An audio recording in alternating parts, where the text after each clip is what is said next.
Hello. So in our previous video, we started to learn how to write a simple direct proof, and we had one definition, well maybe two, that we knew: the definition of an even number and the definition of an odd number.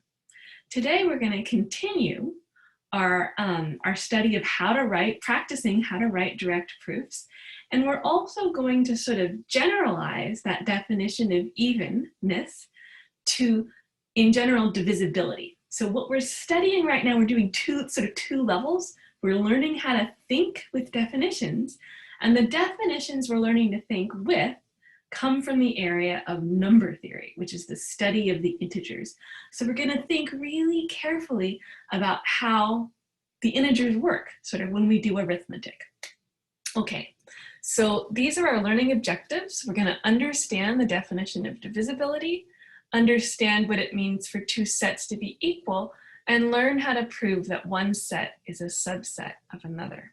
Okay, so the new definition for today is divisibility. So if A and B are both integers, we say that A divides B, and we write this A bar B if there exists an integer C such that B is equal to AC. So this should remind you a lot of the definition of an even number, right? For an even number, if you have an even number, that A is equal to 2. So here, A is equal to 2 for even numbers, right? And then we get the equation that B is equal to 2 C. Oops, I'm just trying to erase this little dot I made. Okay, right? So this is a generalization of the definition of evenness. So evenness is if a number is divisible by 2. And so now we're saying, well, what if an integer is just divisible by some other integer A? And I want you to see that using this definition, it works just like the definition of evenness. So let's see. I want to grab this thing. Oh wait, maybe I'll grab it over here. So I haven't done this before. I'm screen sharing over there, but I think I can move this claim. That's right, right here. I'm on two devices at once, guys.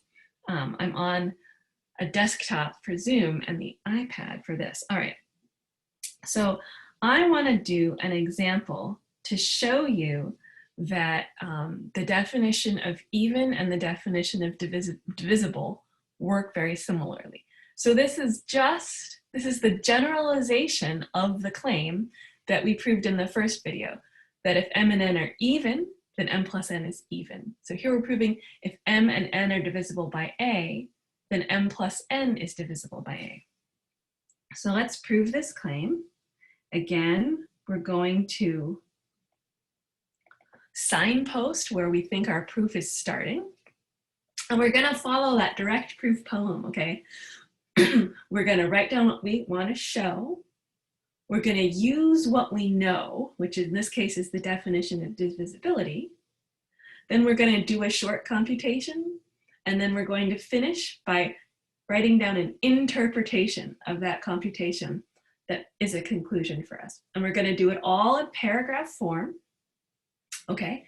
And all of our computations will appear inside of sentences, even if they're sort of out of line, right? They're not in line. Okay, so let's get started. I'm going to start by writing down what I know, which is from the definition. So I might start with since, or maybe I'll start with let. Let m and n be integers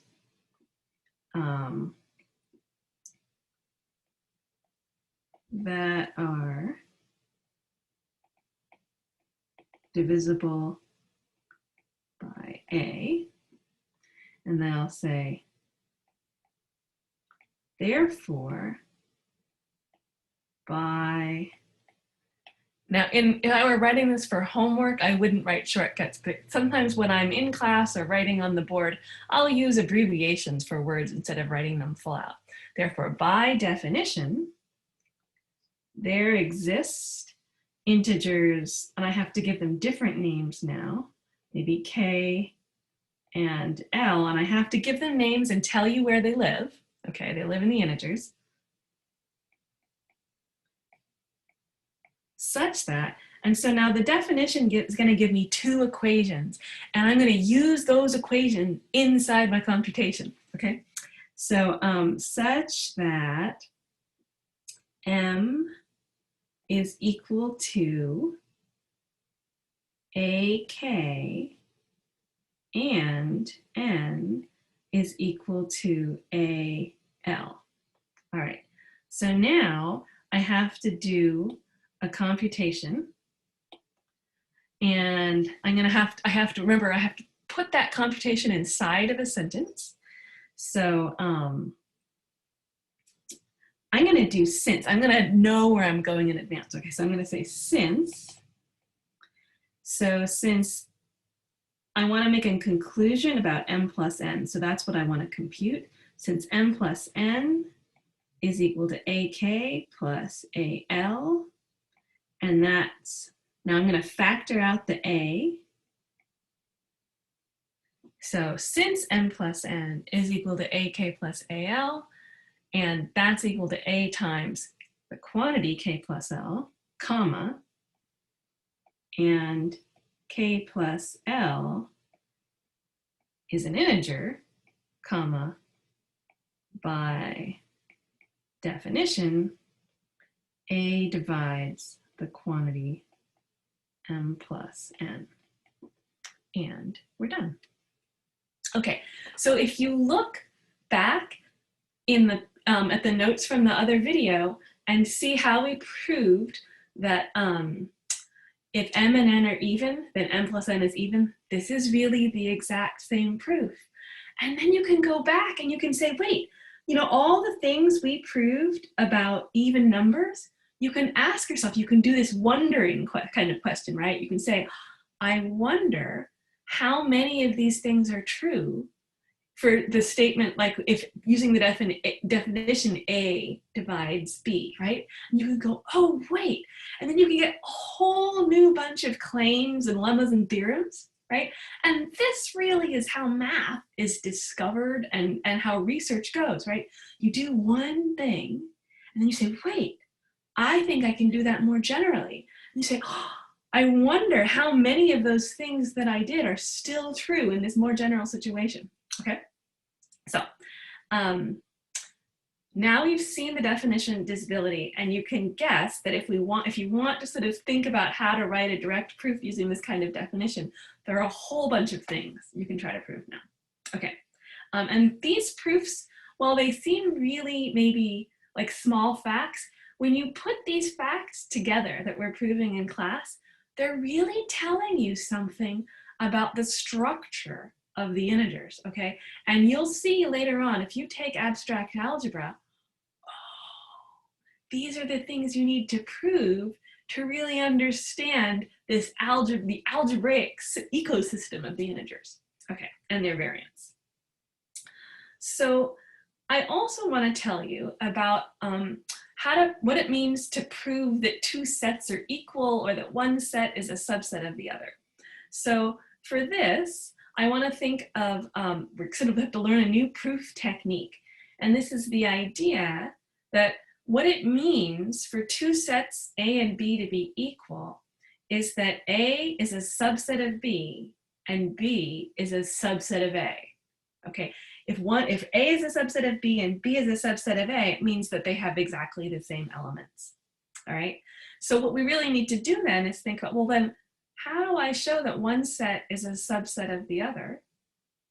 And in general, what you do is you take an arbitrary element of the one set and show that it's in the other. What does that mean? Let's do an example. Okay, so I've set up this example for you. I want to show that these two sets are equal. So one of them is the set of all integers that are divisible by 6. And the claim is that the set of integers divisible by 6 is equal to the intersection of two sets where one of those sets is the set of integers divisible by 2, and the other is the set of integers divisible by 3. Okay, so let's see how we might prove this. This is going to involve 2 proofs, okay? So we're going to signpost that our proof is going to start, and when you're trying to show that 2 sets are equal, you have to show that the left-hand set is contained in the right-hand set and other vice versa. Usually you do that in at least 2 different paragraphs, and you signpost which one you're doing, okay? So maybe in parentheses, maybe I'll just start with a sentence and I'll say that we'll begin by showing that the set, and you know what, this is gonna be, well, I'll just write them out. I was thinking of using letters, but we'll write it out. The set of all A integers such that 6 divides A is contained in the intersection of those 2 other sets. Okay, here we go. All right, so how do I do that? Well, I've got to take an arbitrary element of the set on the left. So I'm going to say that now I really am going to give them names. I think I need to give them names. And maybe, you know what? Maybe I should have done that from the very beginning. I'm going to erase this and restart. And this is the kind of thing where I want to do this for you because, and not restart the video, because sometimes you have to backtrack and you realize, whoa, I'm going to be writing all this stuff over and over again. And this is like a proof. Take note of this. If you find yourself writing a big complicated thing in a proof over and over again, that's a good sign that maybe you want to replace that big complicated expression by a letter or a shorter name, okay? You don't want to go overboard with lots of new terminology, because it's like increases the cognitive load on your reader, but it also increases the cognitive load on your reader to read really complicated expressions over and over again. So it's a judgment call that you're going to have to learn to make. All right, so I'm going to make that judgment call here though, and I'm going to say, oh, I keep forgetting that. I'm going to say, let A be the set of all integers divisible by 6, B be the set of all integers divisible by 2, and C be the set of all integers divisible by 3.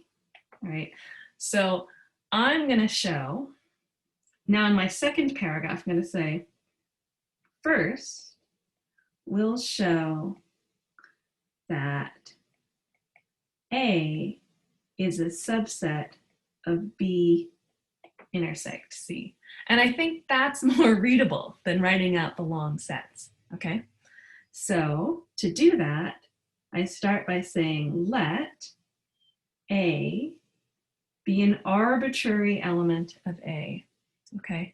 And now I'm going to use my direct proof poem, okay? I've written down what I want to show. We'll show that A is contained in B intersect C. The next part of the direct proof poem says, write down what you know. So what I know is that little a is contained in A, and I know the definition of that. So I can say, since little a is in A, we know that 6 divides A, okay? And I might have to, now I have to use what I know, 2 different things that I know, 2 pieces of information are going to appear in the logic of this proof. The first is that piece of information that defines the set capital A. And now the other thing I know is the definition of divisibility. So I'm going to say because I've already used since once in this proof, because 6 divides a, by definition, there exists an integer k, so an integer k, such that, and then I get this equation that says a equals 6k. All right. All right. This is great now because now I'm going to do a tiny computation. That's where we are in the direct proof poem. And so I'm going to take away that period. And I'm going to say 6k is actually equal to 2 times 3 times k. So here my computation is really this tiny thing of factoring the 6, okay? And so I'm going to rewrite, actually I'm going to keep going with my computation. I'm going to rewrite that in 2 ways. That's equal to 2 times 3k, or maybe actually, you know what, I'm going to pause there. I'm going to put the period there. And then I'm going to say, okay, I'm going to say since 6k, or no, since 2 times 3k times k is equal to 2 times 3k, we see that A is in set B, because we've written the little integer A, the integer A as 2 times the number. We've shown that it's divisible by 2. And then here's where you get to use all these words you don't usually use in real life. We're going to use the word moreover, okay? Moreover,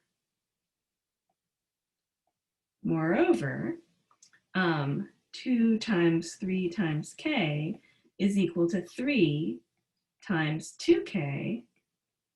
So A is in C. And maybe here, I should have written because 3k is an integer, because 2k is an integer. Okay, so we've seen, right, that we can write A as 2 times an integer, and we can write it as 3 times an integer. So A is in B and A is in C.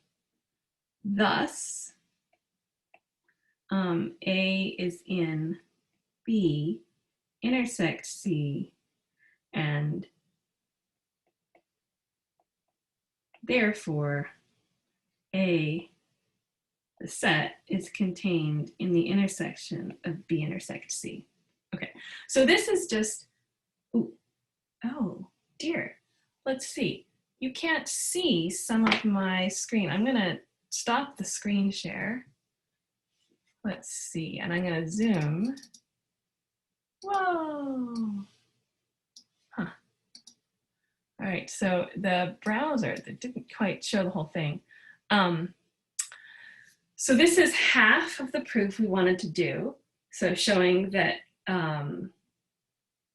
A is contained in B intersect C. And I think what I'm going to do is I'm going to leave the other half of the proof, the B intersect C is contained in A, for you to do as part of your pre-class warm-up, and we'll start class with that when I see you tonight. Bye-bye, everyone.